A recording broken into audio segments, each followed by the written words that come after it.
नमस्कार मित्रांनो, स्वागत आहे तुमचं मराठी शेअर मार्केट या शेअर मार्केटच्या मराठी भाषेतील एज्युकेशनल यूट्यूब चॅनलमध्ये. सर्वप्रथम आपण जर नवीन असाल, सबस्क्राईब नसेल केलं तर सबस्क्राईब करायला बिलकुल या ठिकाणी विसरू नका.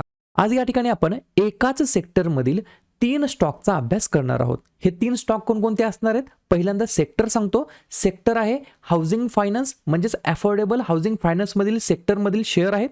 पहिला शेअर आहे आवास फायनान्स लिमिटेड, दुसरा आहे ॲप्टस व्हॅल्यू हाऊसिंग फायनान्स लिमिटेड आणि तिसरा आहे LIC हाऊसिंग फायनान्स लिमिटेड. तिघांचे आपण चार्ट पॅटर्नवरील अभ्यास करणार आहोत. चार्ट सध्या काय सांगत आहे, कुठे मोमेंटम क्रिएट होत आहे, काही बाईंग किंवा सेलिंग ऑपॉर्च्युनिटी आपल्याला आहे का स्टडी पर्पजसाठी, हे आपण या व्हिडिओच्या माध्यमातून पाहणार आहोत. तत्पूर्वी कोणत्याही प्रकारचं बाय किंवा सेलचं रिकमेंडेशन नाहीये. या ठिकाणी हा व्हिडिओ, हे चॅनल प्युअरली या ठिकाणी एज्युकेशन पर्पजसाठी बनवत आहे.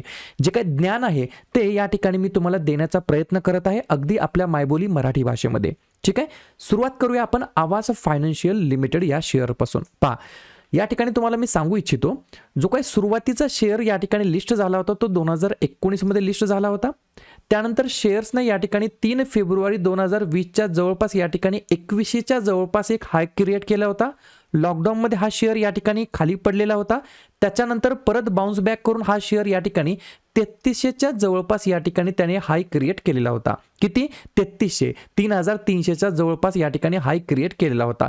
त्याच्यानंतर कंटिन्युअसली याच्यामध्ये डाऊनफॉल या ठिकाणी क्रिएट झालेला आहे. मग आता याच्यामध्ये रिव्हर्सल आला आहे की नाही, याच्यामध्ये अपसाइड मोमेंटम क्रिएट होत आहे की नाही, याचा अभ्यास करण्यासाठी आपण या ठिकाणी चार्ट अनालिसिस करूया. सुरुवातीला या ठिकाणी हा जो काही चार्ट आहे तो आपण वीकली मध्ये सेट केलेला आहे.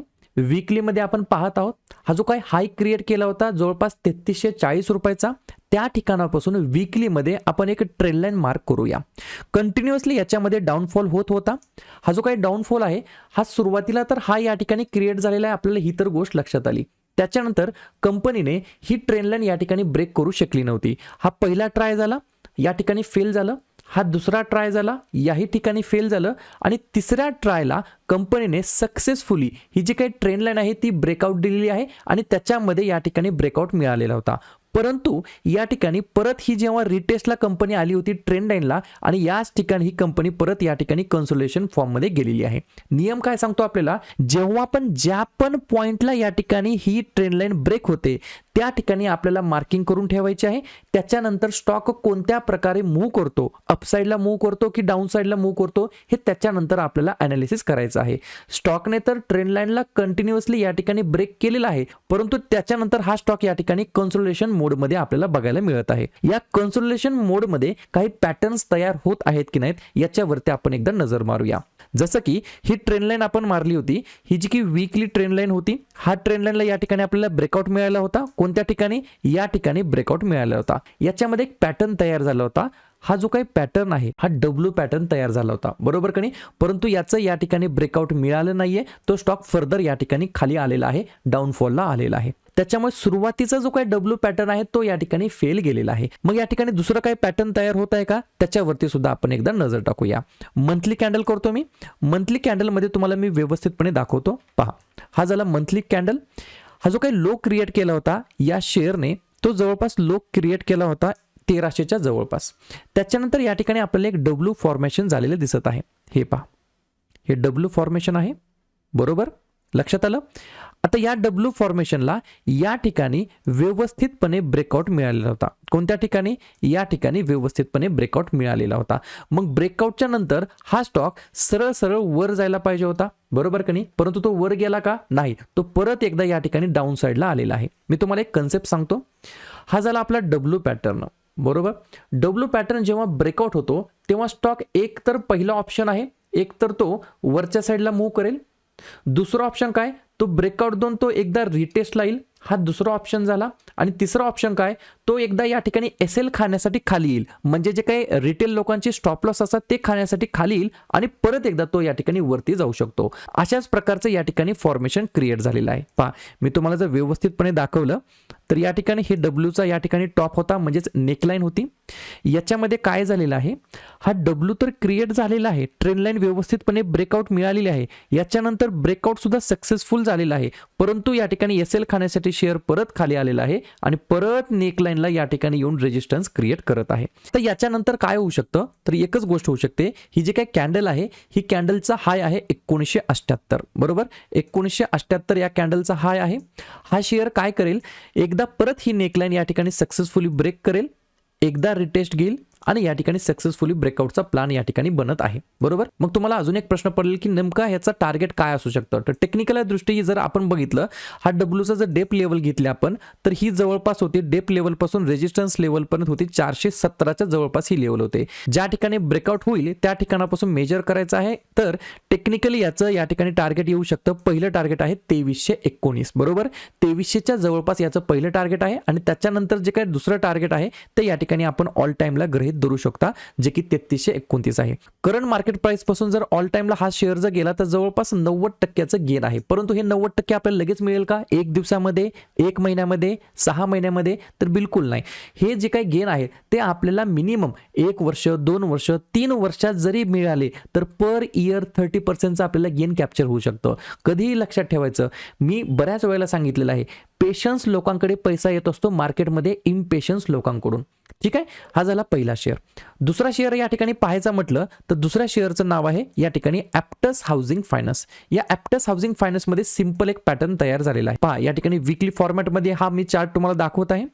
या ठिकाणी एक रेजिस्टन्स आहे, कोणत्या साईडला, हे स्ट्रॉंग रेजिस्टन्स या ठिकाणी क्रिएट झालेला आहे. क्लिअर.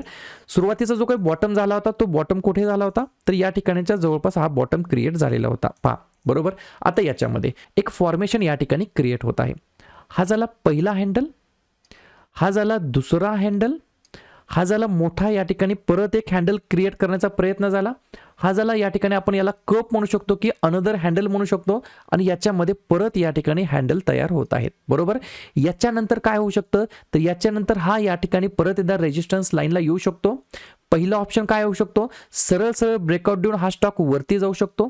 दुसरं ऑप्शन काय होऊ शकतं, तर याच्यामध्ये ब्रेकआउट जेव्हा होईल तेव्हा रिटेस्ट करेल या लाईनला, जवळपास 380 ते 400 ही जी काय लाईन आहे ती एकदम स्ट्रॉंग या ठिकाणी रेजिस्टन्स झोन आहे.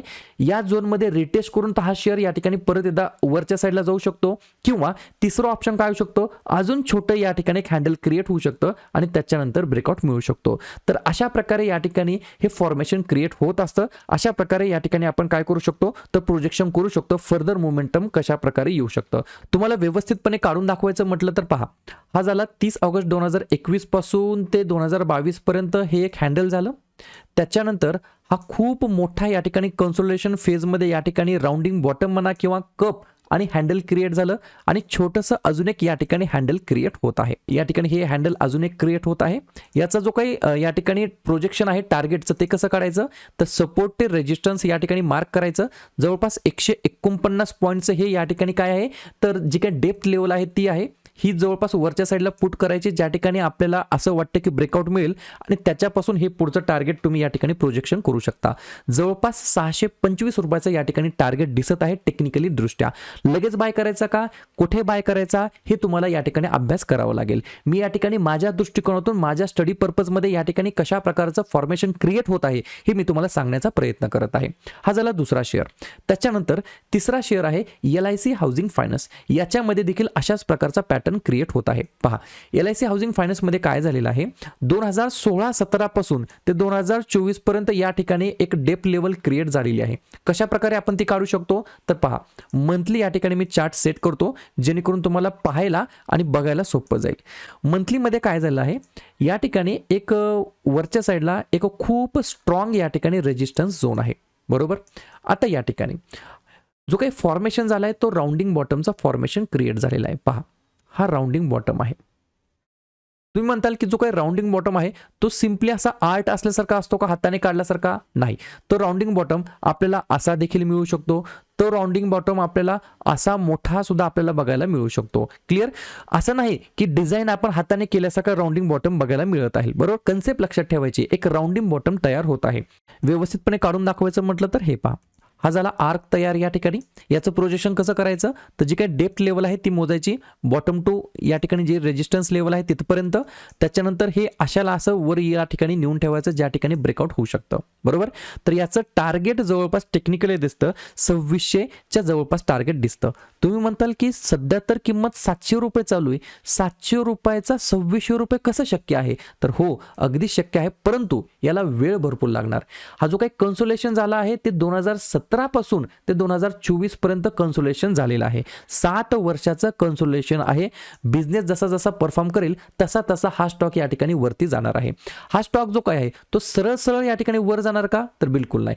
Up down up down up down up down up down, वेगवेगळ्या news, bad news, good news, या ठिकाणी इन्फ्लेशन डाटा, रेपो रेट, या सर्व गोष्टीला कन्सिडर करून हा शेअर या ठिकाणी वरती जाणार आहे. अजून एक गोष्ट होऊ शकते या ठिकाणी, हा जो काही राउंडिंग बॉटम तयार झालेला आहे, बरोबर का नाही, या ठिकाणी एकतर या ठिकाणी पहिली गोष्ट होऊ शकते याच्यामध्ये ब्रेकआउट मिळेल, किंवा अजून एक छोटंसं या ठिकाणी हँडल क्रिएट होऊ शकतं आणि त्याच्यानंतर फर्दर अपसाइडला मुवमेंट होऊ शकते.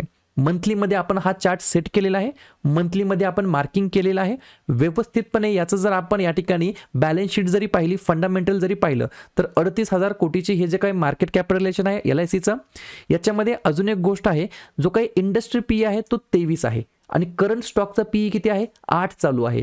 जो काही स्टॉकचा पीई आहे तो इंडस्ट्री पीई पेक्षा खालच्या साईडला या ठिकाणी ट्रेड करत आहे. याच्यावरून आपल्याला एक गोष्ट लक्षात येते की इंडस्ट्रीच्या पीई पेक्षा LIC हाऊसिंग फायनान्सचा पीई सध्या लोअर साईडला आहे.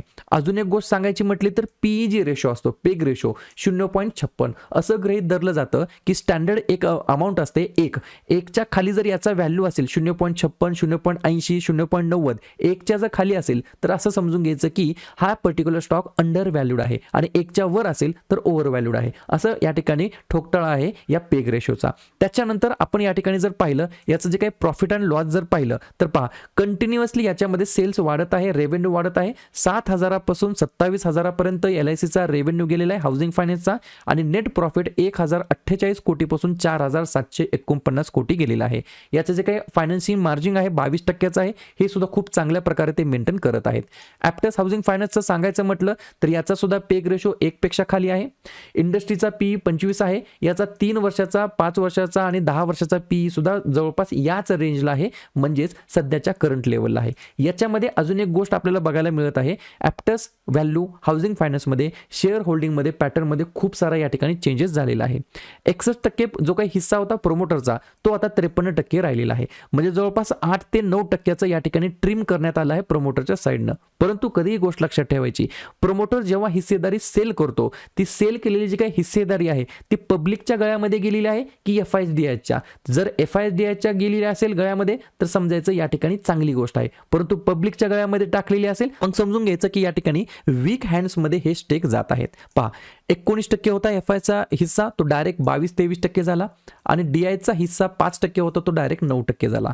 या ठिकाणी हे जे काही 14% आहेत ते फक्त आपल्या पब्लिकच्या हातामध्ये आहेत, म्हणजे जवळपास या ठिकाणी जर तुम्हाला सांगायचं म्हटलं तर 86% स्ट्रॉंग हातामध्ये हा शेअरचा जो काही स्टेक आहे तो आहे. अशा प्रकारे आवाजचं जरी सांगायचं म्हटलं तर पहा आवाजचा चार्ट मी सांगतो तुम्हाला, कंटिन्युअसली या ठिकाणी इन्कममध्ये वाढ होत आहे, परंतु जो काही पीई रेशो आहे तो मीडियन लेवलपेक्षा सुद्धा खाली ट्रेड करत आहे. या ठिकाणी आवाज फायनान्स बद्दल जरी सांगायचं म्हटलं फंडामेंटली 13,000 कोटीचं मार्केट कॅप आहे. इंडस्ट्री पीई जो काही आहे तो आता सध्या आहे 23, सध्या स्टॉकचा पीई आहे 27, परंतु स्टॉकचा 3 वर्षाचा, 5 वर्षाचा आणि 10 वर्षाचा जो पीई आहे 34, 44 आणि 48 त्याच्यापेक्षा लोअर साईडला आवाज फायनान्सचा या ठिकाणी शेअर ट्रेड करत आहे. ठीक आहे, तर अशा प्रकारे आजचं जो काय अनालिसिस आहे ते आपण 3 स्टॉक बद्दल केलेलं आहे. LIC हाऊसिंग फायनान्स बद्दल, त्यानंतर ॲप्टस हाऊसिंग फायनान्स बद्दल आपण या ठिकाणी अनालिसिस केलेलं आहे आणि त्यानंतर आवाज फायनान्स बद्दल सुद्धा आपण अनालिसिस केलेलं आहे. अनालिसिस माझी शिकवण्याची पद्धत आवडत असेल तर नक्की व्हिडिओला लाईक करून चॅनलला सबस्क्राईब करू शकता. ठीक आहे, व्हिडिओ पाहिल्याबद्दल सर्वांचा अगदी मनापासून आभार आणि धन्यवाद.